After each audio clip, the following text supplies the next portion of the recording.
Hello students, a very good afternoon and I welcome you to daily newspaper analysis of 29th of April. So today I am back with 6 very important articles and all the articles are from The Hindu. So without any delay, let's start our discussion.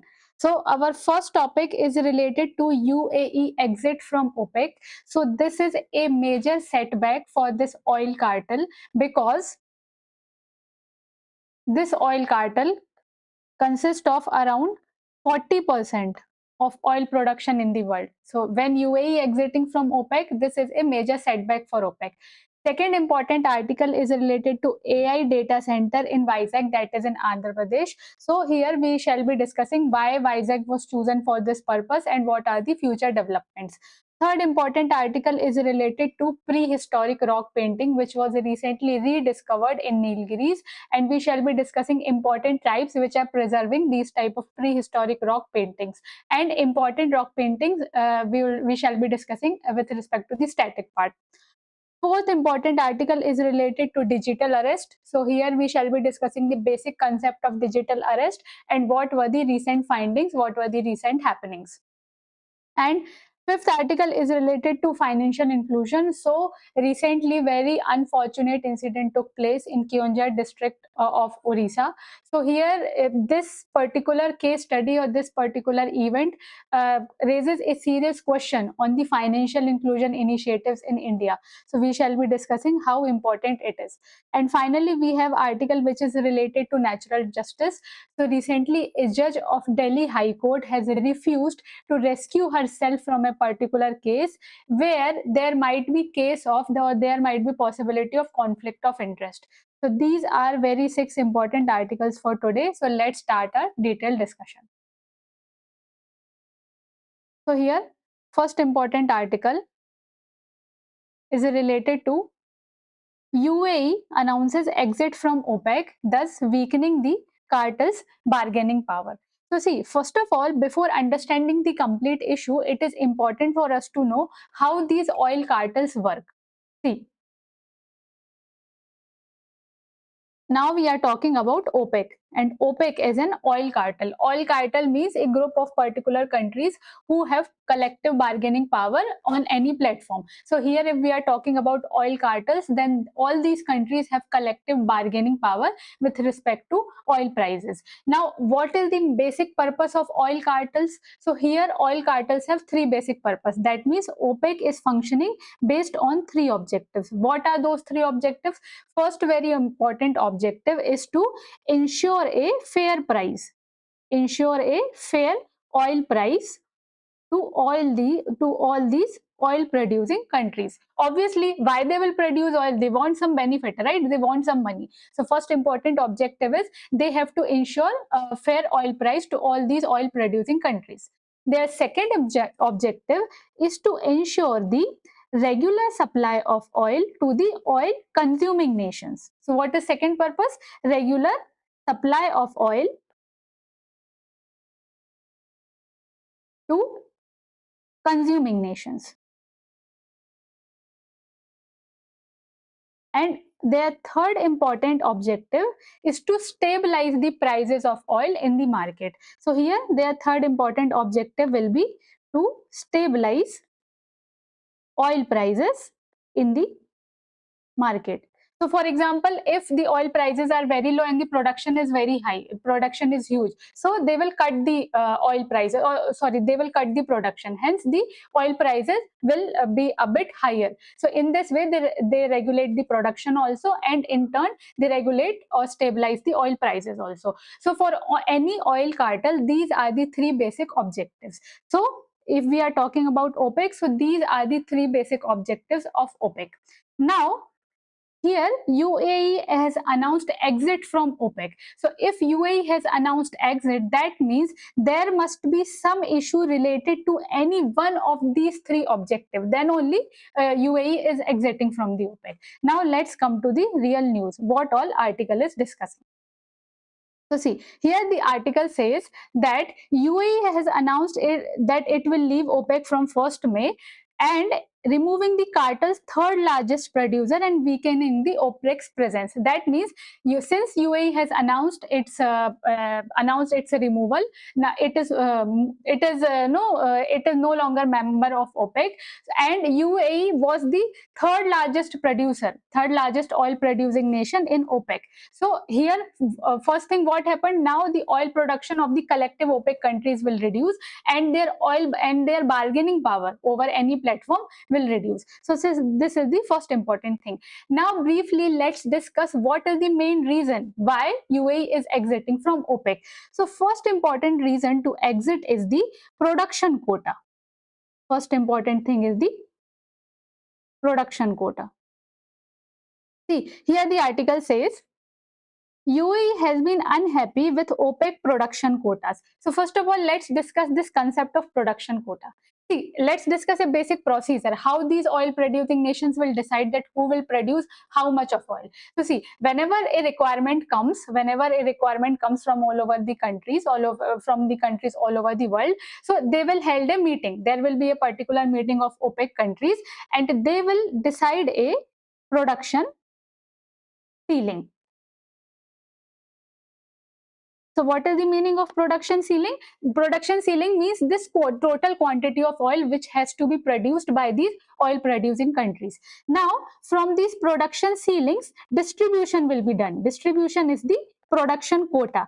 That means what amount of oil has to be produced by which country. For example, I am talking about Saudi Arabia, or for example, I am talking about UAE, I am talking about Kuwait. So all these countries, this total production ceiling will be divided among these two countries. For example, 2 barrels here, 5 barrels here, 7 barrels here. So this is called as production quota. So now why UAE is unhappy?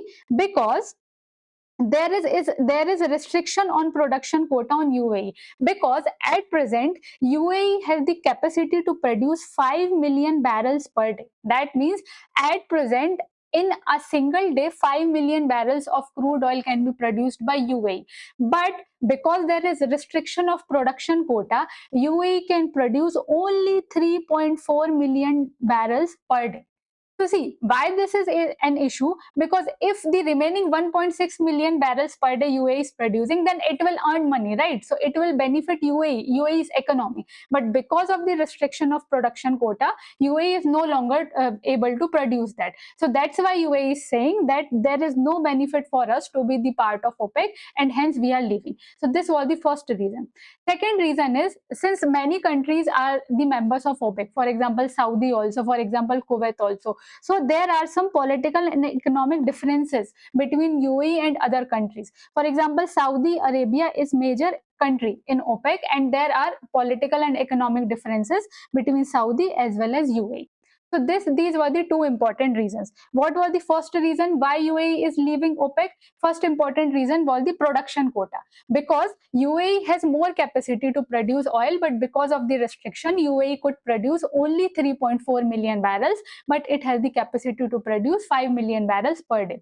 Second important reason, it has some political and economic differences with other members of OPEC. For example, Saudi Arabia, which is a major OPEC country.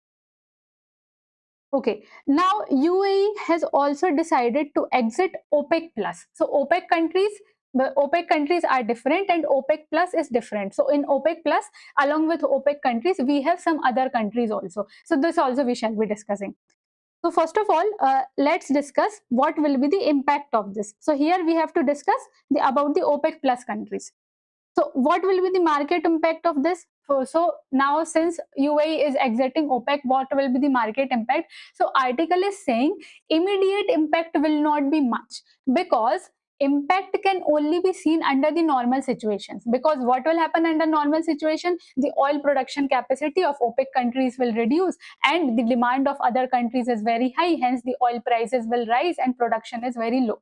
But at present, even if the oil production is very low, oil tankers are not able to pass from Strait of Hormuz. So even if you produce a lot of oil, countries are not able to access the oil. That means the immediate impact of this thing will be very low. The larger impact will be seen only when the situations are normalized. So so article is saying that immediate market impact of this thing will be very low. Now, why this thing is mattering, why the exit of UAE is mattering, because OPEC contributes around 40% of global oil production, right? So here it consists of 40% of global oil production and around 80% of crude oil reserves. So it is very, very important thing. Means this group of few countries is consisting of around 40% of global oil production, and with exit of UAE, this percentage, this capacity of oil production will reduce.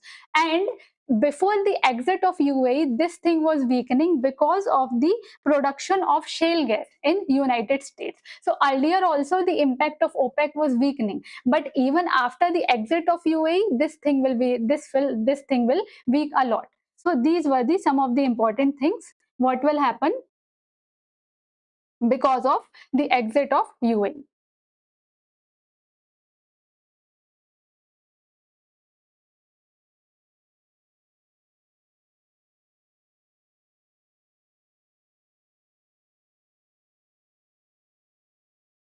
Okay, so here one student is asking how this unhappiness of UAE towards OPEC will affect India. Okay, so this is a very good question, that how all these things will affect India. So as you already know that India imports around 80 to 85% of crude oil. So India is not producing much crude oil, and India is importing all these things. And majorly for all these things, India is dependent on the West Asian nations also. Though it is importing some amount from Russia also, from USA also, but majorly India is dependent on for the production of crude oil on the West Asian nations. And if there is crisis in West Asia, then there will be crisis in India also, because if the oil tankers cannot pass from that region, if the particular oil supply cannot reach India, here inflation will rise. So indirectly, it will affect India also. Now, let's discuss some of the prelims oriented points related to OPEC. So here important thing for you to know is about the OPEC countries as well as OPEC plus countries, because article is discussing both things, that UAE is exiting OPEC also and OPEC plus also. So first of all, briefly let's discuss about the OPEC only. OPEC, that means the Organization of Petroleum Exporting Countries. So please remember that it is a permanent intergovernmental organization. When it was established in 1960 during Baghdad conference. Very, very important. Okay, so first important thing, that it is permanent intergovernmental organization. When it was established in 1960, in which conference? So Baghdad conference. Now you must have an idea about the founding members, because they were very less. At present you might not remember all the member countries, but at least you must remember the founding members. So who were the founding members? They were Iran, Iraq, Kuwait, Saudi as well as Venezuela. So here let's see about the founding members. These are the founding members: Iran, Iraq, Saudi, UAE as well as Kuwait, and here we have Venezuela. So these were the founding members. Now let's discuss other member countries who later became the part of OPEC.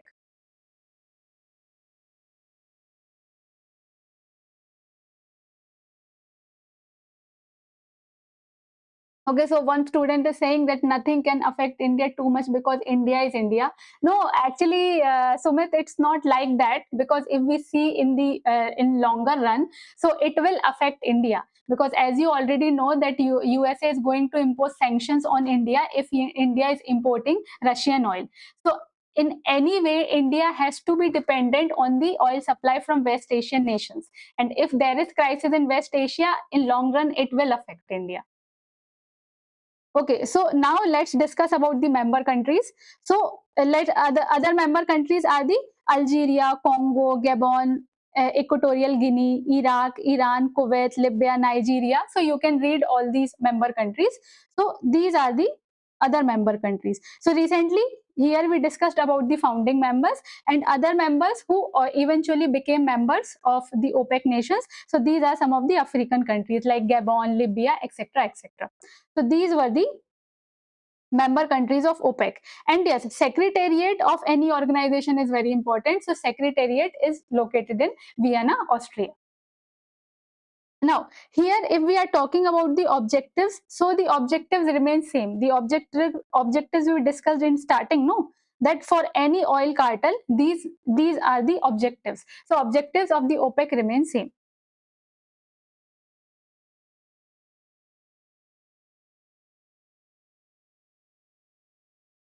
Yes. And what is the significance of OPEC countries? So I think this we already discussed, that 80% of world's proven crude oil reserves are located in the grouping member countries. That's why it's important.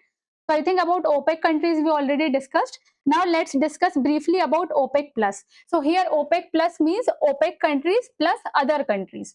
So what are those other countries? So about OPEC plus, so OPEC plus is also known as Vienna Group, and when it was created in 2016. Now please tell me in which year OPEC was created. So OPEC was created in 1960. OPEC was created in 1960 and OPEC plus is created in 2016. Now, what basically OPEC is, OPEC plus is, so OPEC plus means OPEC plus 10 non-OPEC countries. So here it is coalition of OPEC and 10 OPEC countries. And why all these countries are also included? Because these were also oil exporting countries, but earlier they were not part of OPEC. So other countries, for example, Russia, or for example, Bahrain, or for example, Malaysia. So now these are part of OPEC plus.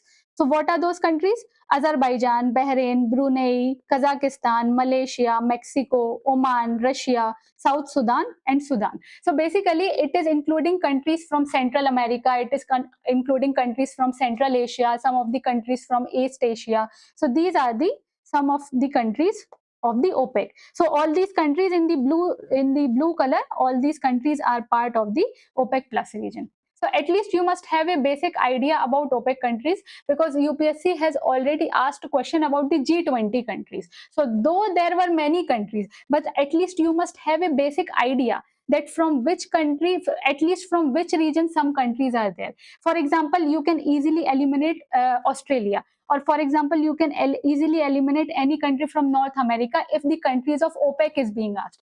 So you must have a basic idea, so that if you see any country which does not belong to that region, you can easily eliminate.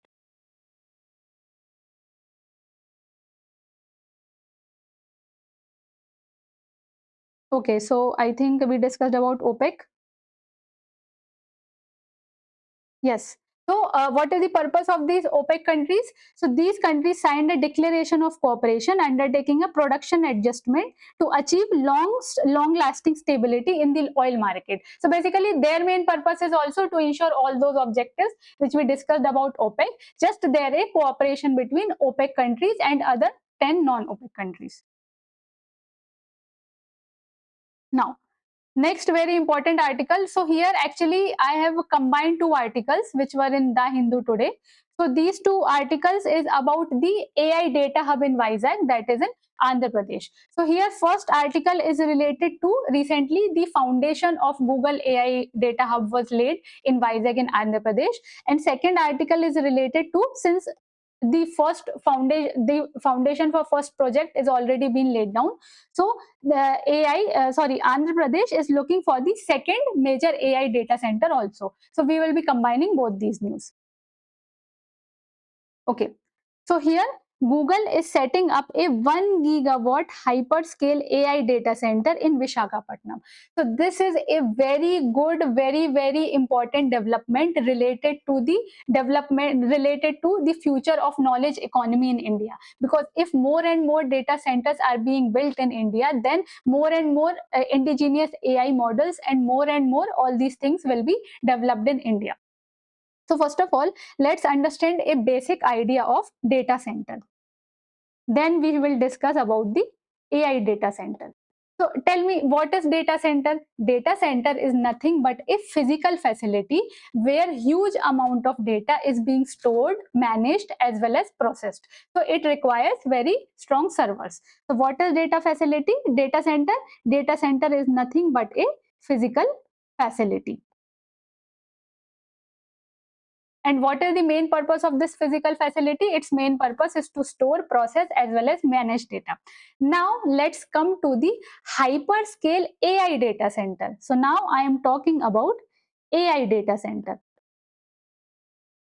So this AI data center, here also AI data center will be a physical center, physical facility, but here millions of data will be stored in this physical facility.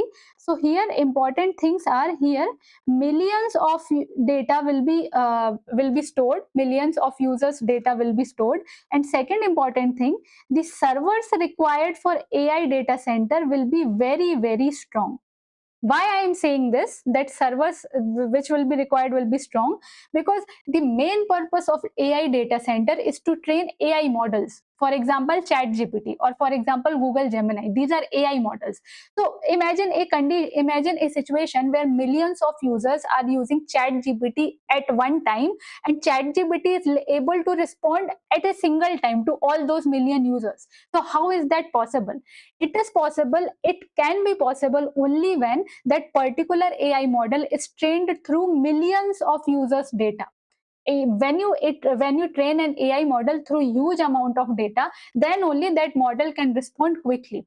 So that's why a data center is very different from AI data center, because no, data center can be related to, for example, if you store some files in Google Drive, so those files are basically stored in the data center only. But if I talk about AI data center, so their main focus is to train the AI models. That's why they need huge amount of data, and they need very strong servers. Why they need very strong servers? Because AI models must have very high computational power, and if they have very high computational power, then only they can respond to million of users quickly. So these were the basics about AI data center. Okay, so now yes, so here, as I have already discussed, that Google's AI data center foundation is already laid in Visakhapatnam in Andhra Pradesh.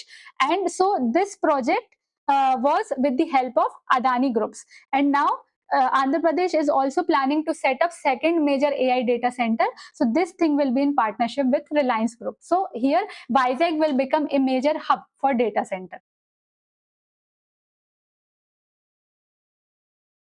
Now let's discuss briefly what all things this facility will provide. Okay, so first of all, this facility will provide large scale data storage. So this I already discussed, that what is the utility of large scale data storage and what is the utility of very strong servers for AI data center. So here the facility, first thing what facility will provide, it will provide large scale data storage so that we can train our AI models very well. Second important thing which it will provide is the AI cloud infrastructure. Now see, let's understand what is AI cloud infrastructure.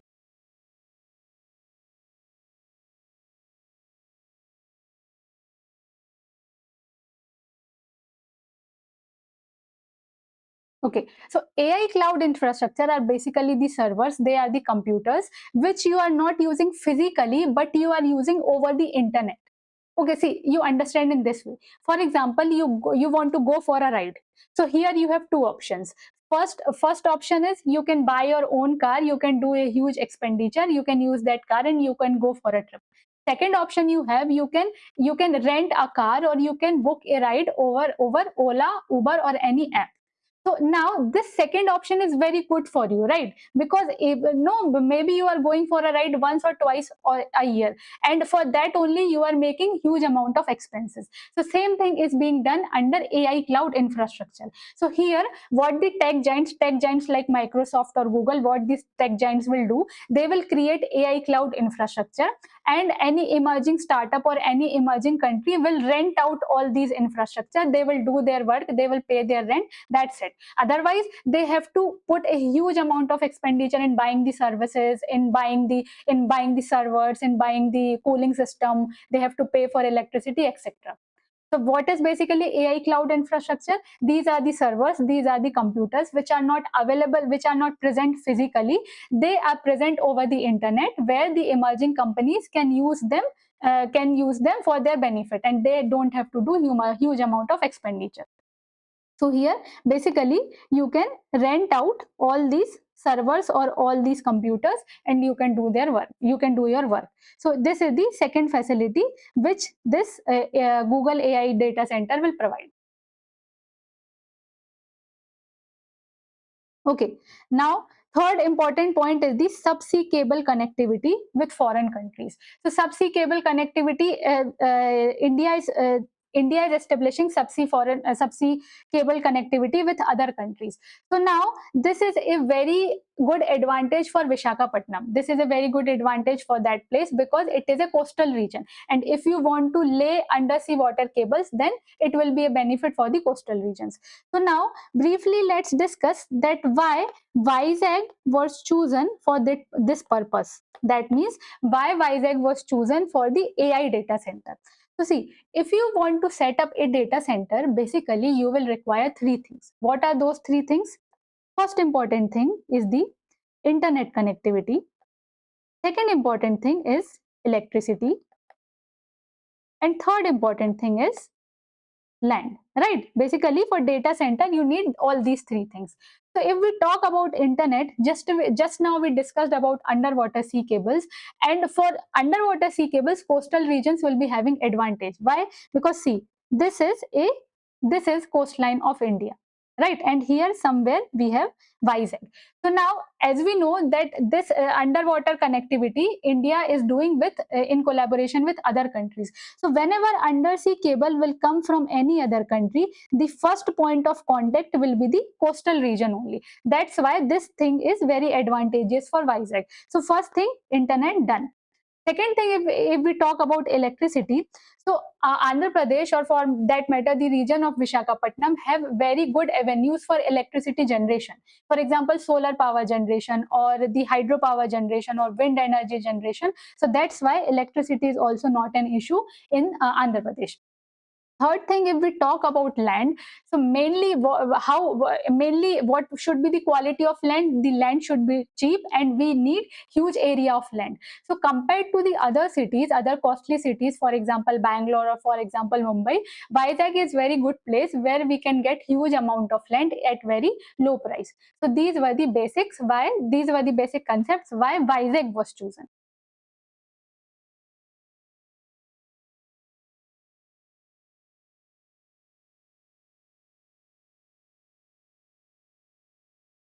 Okay. And yes, I think I already discussed this, that Vizag is also planning another major 1.5 gigawatt data center, which will be backed by Reliance Industries. So first data center, the capacity of first data center for which foundation is laid down, its capacity is around 1 gigawatt hyperscale AI data center, and second data center which will be established, so its capacity is around 1.5 gigawatt.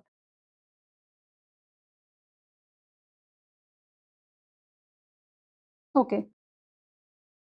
So I think these were the things related to AI data center. Now, a very important article, and this article is related to prehistoric rock painting site found in the Nilgiris district. Very, very important thing. So here you must have a basic idea about prehistoric rock paintings. You must have the basic idea about the tribes which are preserving this prehistoric rock painting. So let's discuss about the gist. So recently, Yakai Heritage Trust reported the rediscovery of prehistoric rock painting site near Velari, Kombai. So it is in the Nilgiris region. So first important thing, what is prehistoric rock painting? Prehistoric means something which happened before the records were made. So like we say about the Paleolithic, Mesolithic or Neolithic, these are the prehistoric periods. So every painting or everything which was done before this, we call as prehistoric. So here a prehistoric rock painting was rediscovered in the Nilgiri districts. So it might be possible that it belonged to Paleolithic, Mesolithic or the Neolithic age. Now, the site is sacred to indigenous communities like the Irula and Kurumba. So here sometimes UPSC ask about the regions where a particular important tribe exists. So it is very important for you to know that in the Nilgiris region, main important tribes are the Irula as well as Kurumba. And in which region this discovery was done? It was done in Nilgiris region. So what were the major features? So the newly identified site is locally called as Urpare. So the newly identified is called Urpare, and these paintings were made using red ochre. So red ochre is the natural color. How this color is made? It is made using iron oxide. So in the prehistoric rock paintings, you will see different kind of colors. For example, if I talk about some of the Mesolithic rock paintings, so there you can see various colors. For example, red color, white color, or for example, green color. So these all type of colors were made using the natural pigments. For example, red or ochre color, just now we discussed, so it is made using iron oxide. Or white color, if we talk about, so it is made using lime. Or green color, it is made using pigment of leaves. So in that time, the natural pigments were usually used. Now, these are some of the basic features of these paintings. So here there were some of the anthropomorphic figures. Anthropomorphic figures means they were resembling the human features. Okay, so there were ladder-like structures, or they were elongated limbs or ritual symbols. So whenever we talk about prehistoric rock paintings, so these are the major features of any prehistoric rock paintings, because nothing will be definite. You cannot easily see a human body, or you cannot easily see an animal. So see, first of all, it is important for you to know that what is the major purpose of these prehistoric rock paintings. Their major purpose was, because see, at that time there was no paper or there was no pen, so they cannot write everything, that what happened at these times and what things will be going to happen. But so these rock paintings were a major source through which people can express themselves. People can tell their social life, or people can tell their rituals, etc. So what was the major purpose? Major purpose was to tell, or was to document, that what all things happened, and it was the only source how they can tell them. Now, through rock paintings, through these prehistoric rock paintings, what all things you can easily find through after seeing them. So you can easily find about the social life, how the people there led the social life. You can easily see the hunting scenes. So you can easily say that hunting was prevalent in that time. You can easily see about the food habits of people. You can easily see about the rituals. So all these things are revealed in the major prehistoric rock paintings. Like, I will give you an example. I think in Bhimbetka rock paintings, you will see this kind of figure. Here, you will see this kind of figure. So humans are shown in the form of ladder-like structure. So it was thought that maybe they are dancing. So in this way, you can make some of the predictions that in this way the people used to lead their social life. Okay, so these were some of the important things. And yes, since we are talking about the prehistoric rock painting, so for UPSC perspective, 3 or 4 prehistoric rock paintings are very important, and of them Bhimbetka rock paintings are very important because they are UNESCO World Heritage Site also. Okay, yes, so very good. First biosphere reserve in India, Nilgiris. Okay, so it's a very good thing that whenever you read any topic, you link various aspects from that topic. So here, if we got a prehistoric rock painting in Nilgiris, so here I have linked to the Bhimbetka rock paintings. And yes, one student has related it with the Nilgiris biosphere reserve. So that is also very good. So you can relate all the different aspects to a particular topic. So let's discuss briefly what are the prelims related points related to Bhimbetka rock paintings. So first important thing is where they are located. So state is Madhya Pradesh, they are located in Madhya Pradesh, and if geographical region is asked, so these caves are in the Vindhyas ranges. So don't get confused with the Satpuras and Vindhyas ranges, because in Madhya Pradesh these are Vindhyas ranges and these are Satpura ranges. So you have to remember in which geographical region they are located. So they are located in Vindhyas region. And in which state they are located? So they are located in Madhya Pradesh. Okay, now in which year they were discovered? So they were discovered in the year 1957-58. And who discovered them? So he was V.S. Vakankar. So actually, no, this question has been asked in various state PSCs. And now I think Rajasthan and Madhya Pradesh I already know, but this type of question has already been asked in 2-3 state PSCs, that who discovered Bhimbetka caves. So very important, V.S. Vakankar discovered Bhimbetka caves in 1957-58. Now, why I took this article? I took about Bhimbetka caves because they are UNESCO World Heritage Site, and year is also important for you to know that when they were declared UNESCO World Heritage Site, so it was in 2003. Okay, so total UNESCO sites India have is 44. Okay, and India's 99th Ramsar site is Sheikha Jheel Bird Sanctuary. Okay, okay. Now, here I will be discussing briefly that what all things were depicted in Bhimbetka cave paintings. Because for prelims, this is also important. It can be directly asked that which all animals were depicted in the Bhimbetka rock cave paintings. So some of the very common animals, for example, elephants, bison, tigers, rhinoceros, along with human figures engaged in hunting. These all things were depicted. And colors I already discussed, like the ochre, white, yellow, green. Basically all the natural colors were used. And very important for you is most paintings in Bhimbetka belonged to Mesolithic period. But if I give you a question whether all the paintings in Bhimbetka belong to Mesolithic period, so what will be the answer? Yes or no? Please tell me. If I ask you the question whether all the paintings in Mesolithic in Bhimbetka belongs to Mesolithic period, whether it is correct or incorrect?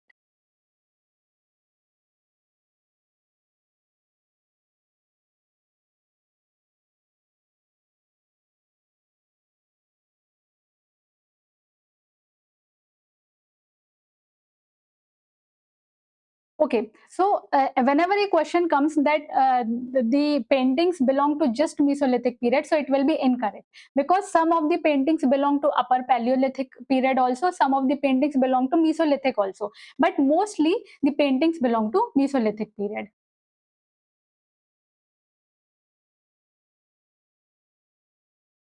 Okay, these artworks show hunters using bows, arrows, pointed sticks, etc. So whenever you read about any prehistoric rock painting, please focus on the things which are being depicted in that painting. Okay, so it will help you for the prelims also as well as for the mains also.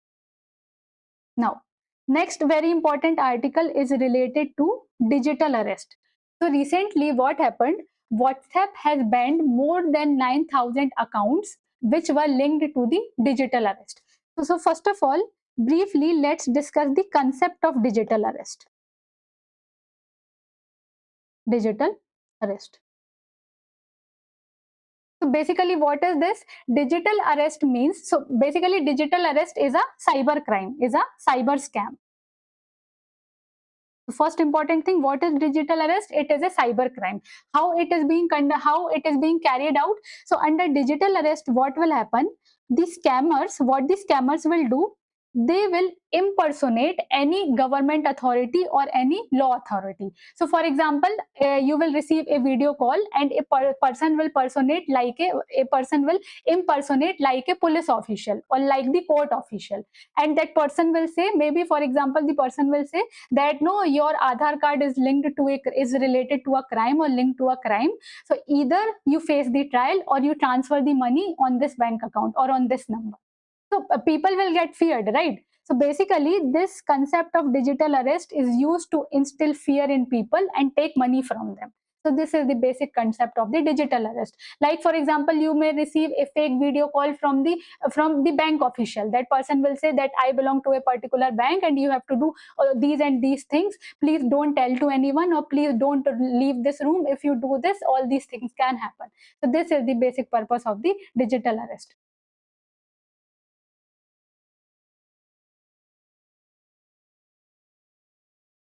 Okay, so I think we discussed the basic concept of digital arrest. Now let's discuss the news briefly. So here, WhatsApp has informed Home Ministry that it has detected around 9,400 accounts which were linked to digital arrest. So it has detected and it has banned. Now, how WhatsApp could do this? Because WhatsApp received this information of scam from a particular agency. And what was that agency? It is Indian Cyber Crime Coordination Center, very, very important agency. The Indian Cyber Crime Coordination Center, which comes under Ministry of Home Affairs, this Indian Cyber Crime Coordination Center has provided the inputs to the WhatsApp, and as a result, WhatsApp could able to ban all these 9,400 accounts which were related to the digital arrest.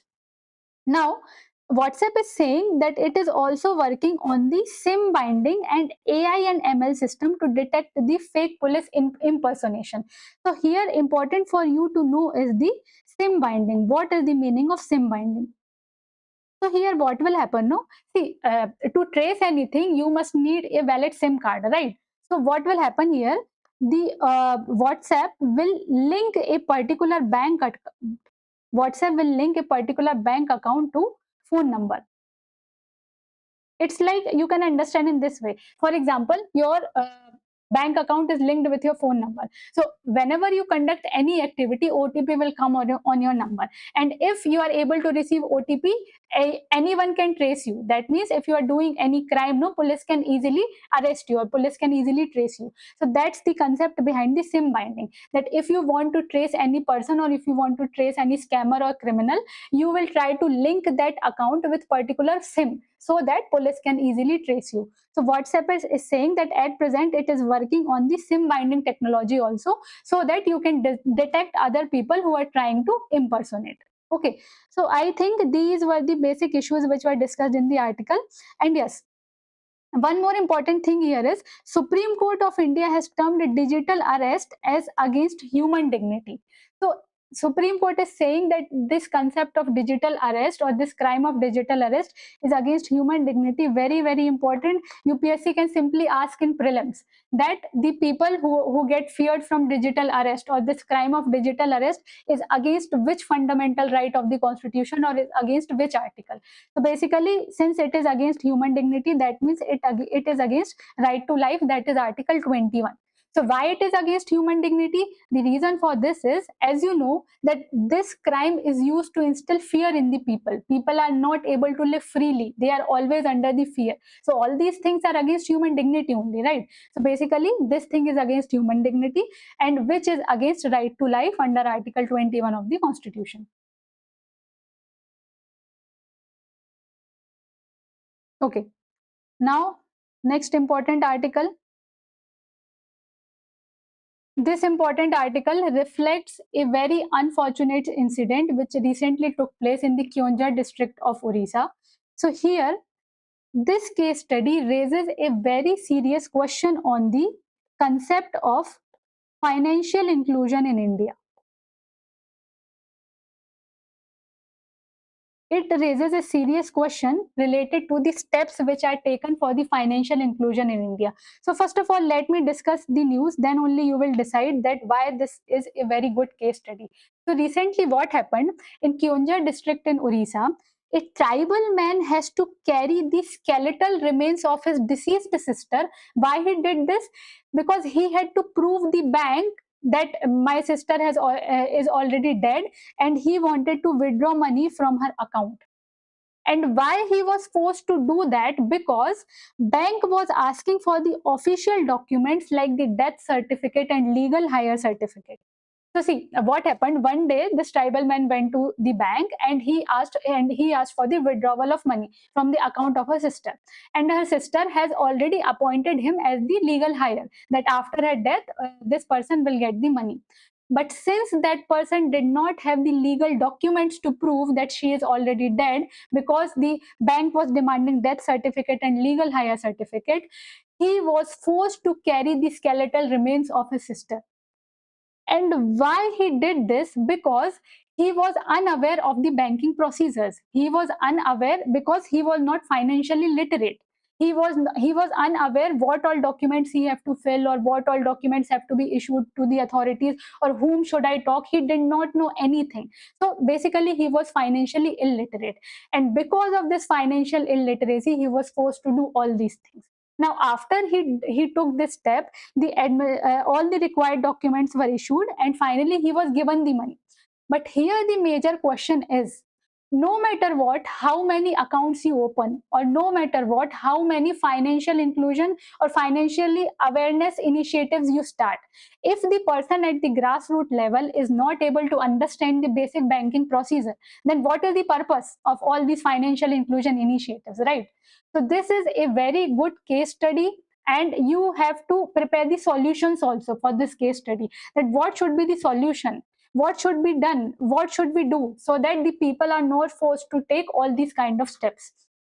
So here, the very basic thing which government should do, the government must do, should try to introduce the basic financial literacy concepts in the school curriculum only, so that from the childhood only, children start to learn all these important things.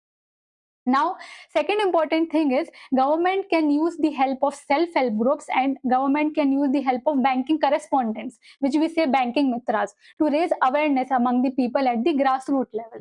And this banking procedure is very cumbersome process. Even the educated person sometimes feel very hectic, feel that it is very hectic procedure. So how the illiterate person can do all these things. So third important thing is the paperwork must be reduced in the banking process. So this is some of the way forwards, and you must use it as a very good case study. And this case study can be used in various aspects. For example, you can use in the concept in the answer of financial inclusion, or you can use in any answer related to social justice, vulnerable sections, etc. Now, a next very important article is related to natural justice, and recently what happened, a judge from Delhi High Court has refused to rescue herself from a particular case. Let's discuss what the case is. Okay, so here Justice Swarnakant Sharma, are you able to see? Okay, so recently, Justice Swarnakant Sharma, who is judge in Delhi High Court, she refused to rescue herself from hearing the Delhi liquor policy case, and this case involved Arvind Kejriwal. Now she refused, okay, but Arvind Kejriwal has argued, Mr. Kejriwal has argued that it is important for her, it is important that she should rescue herself because there are various possibilities of the conflict of interest. So Mr. Kejriwal is saying that since there are some possibilities of conflict of interest, so she must step aside, or she must step out from this particular case. Now the reason which Mr. Kejriwal has given reason is that the children of this Delhi High Court judge has some of the professional links with the central government side. So see, if her children has professional links with the central government, even though it is possible that judge may be biased or judge may not be biased, but as we say that justice must not only be done, it must also be seen to be done. So even if there are possibilities of biases, that judge of Supreme Court must step out from this particular case. So this the article is saying. Okay, so here article is saying one more important thing, that this recusal of judges in India is not mentioned in any particular law. But even if it is not mentioned, it is guided by ethics, right? Because it is based on the natural justice only, that if there are possibilities of biases, then you must not be part of that case. So even if it is not mentioned in any law, then also you should step out. And for one more important thing, she was criticized, and that thing was, see, Mr. Kejriwal told that there are possibilities of biasness. So that's why he made a plea. He made a plea for recusal. So even that recusal plea also was heard by that judge only. So this is also good, not good thing, right? That I want you to step aside from that case. And this request also is reviewed by you only. So what is the purpose of this? Okay, so this was the second major point of criticism, that the recusal plea is also seen by that judge only. So this is not a good thing. And what will be the impact of this? The major impact will be, it will weaken the public confidence in the judicial impartiality, because normal people don't understand all these technicalities. They will just understand that your children have the link with some of the businesses of union government, and you must rescue yourself from that case. No one knows the technicalities, and this is clearly visible. Now let's discuss basic principles of natural justice. The first basic principle of natural justice is no one should be judged in their own cause. And this is the only thing which we are discussing, that what that particular judge of Delhi High Court is doing is against this principle of natural justice, because basically she is being judged in her own cause. Okay, so this is the core principle of the recusal. Now, second important thing is of the natural justices, you must hear the other side. That means you must give the important chances to be heard from both the sides, so that you must not take a side of a particular agent. So here, fair hearing and fundamental administrative law principle. So first important thing, you should not be judge of your own case. And second important thing, you must give equal opportunity for both sides to present their points. Now, next important issue which this article raises is the independence of judiciary. And as you know that independence of judiciary is basic feature of the constitution. Basic feature means it cannot be altered even under article 368 by the parliament. And why independence of judiciary is a basic feature? So that all the judges can work without any fear or pressure, or all the judges can work in the impartial manner. But if all these things are being done which we are discussing in this news, then it is against the concept of independence of judiciary, right? Now, two important cases are being discussed in the article. So, first case is Ranjit Thakur versus Union of India. So, you don't need to read the entire case, just you must know the basic concept. So, it was said in that case that test of bias should be from litigant's perspective. That means the litigant will say whether this particular thing is seen as biased or not. Judge will not say that I am biased or not, litigant will say. Second important case is Supreme Court Advocates on Record Association versus Union of India. So here also the basic principle of the independence and impartiality of the judges was discussed. Okay, so now having discussed about 6 articles, a quick practice question for you.